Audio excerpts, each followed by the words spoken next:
jangan hilang sukacitamu dalam Tuhan di dalam keadaan apapun. Karena sukacita itu sesungguhnya adalah buah dari iman kita akan Tuhan.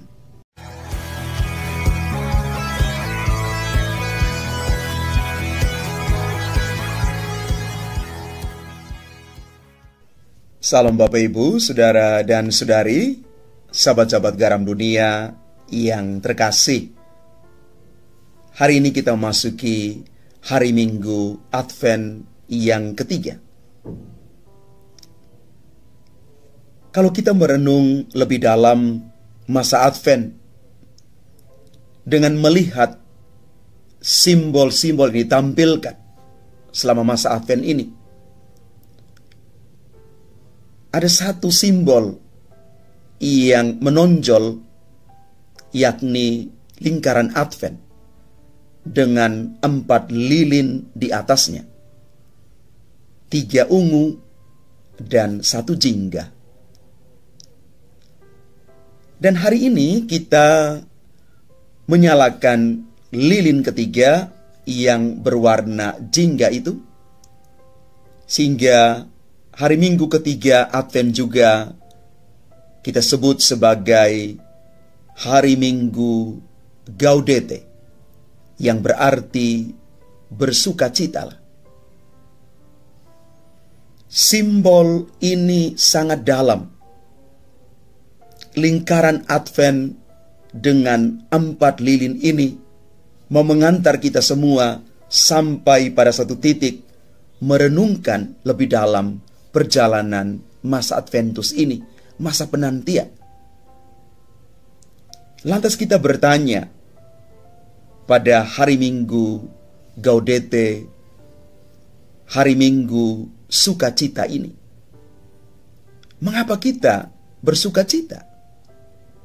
Padahal kita sementara berada dalam masa Adventus. Karena kita sudah melewati 2 pekan masa Advent dan perayaan kelahiran Tuhan, Natal itu makin mendekat. Sukacita dalam mempersiapkan diri menyambut Natal menjadi topik refleksi kita hari ini.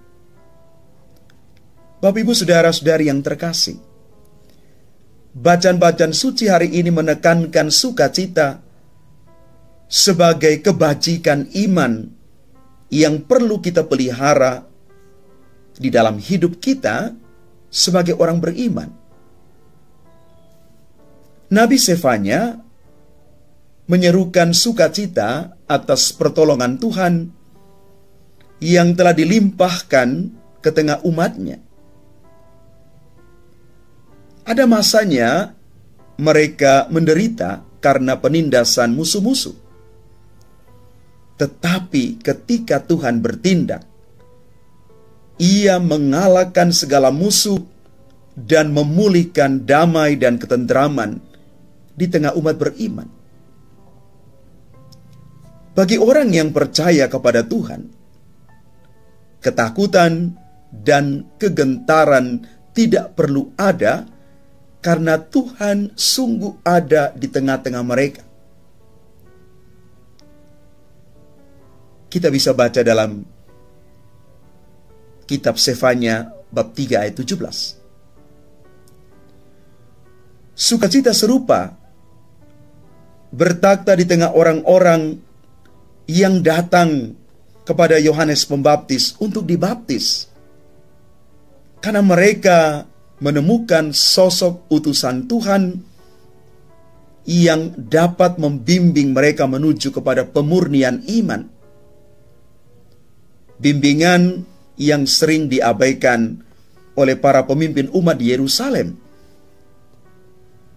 Ia jujur mengungkapkan bahwa dia bukan Mesias, tetapi Mesias sudah dekat dan penyelamatan mereka sudah di ambang pintu. Yohanes Pembaptis sungguh-sungguh rendah hati. Jika mereka ingin termasuk dalam bilangan gandum yang dihimpun ke dalam lumbung, maka mereka harus bertobat. Seruan pertobatan yang dibawa oleh Yohanes Pembaptis.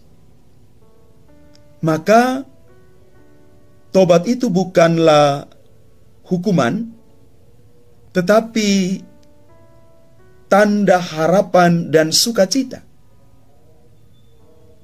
Dan sukacita sejati itu akan memelihara kualitas iman kita sebagai umat beriman, sehingga kita boleh tetap hidup murni di hadapan Tuhan sepanjang hidup kita, sebab kita sungguh dilindungi oleh Tuhan. Bacaan kedua hari ini menegaskan hal itu.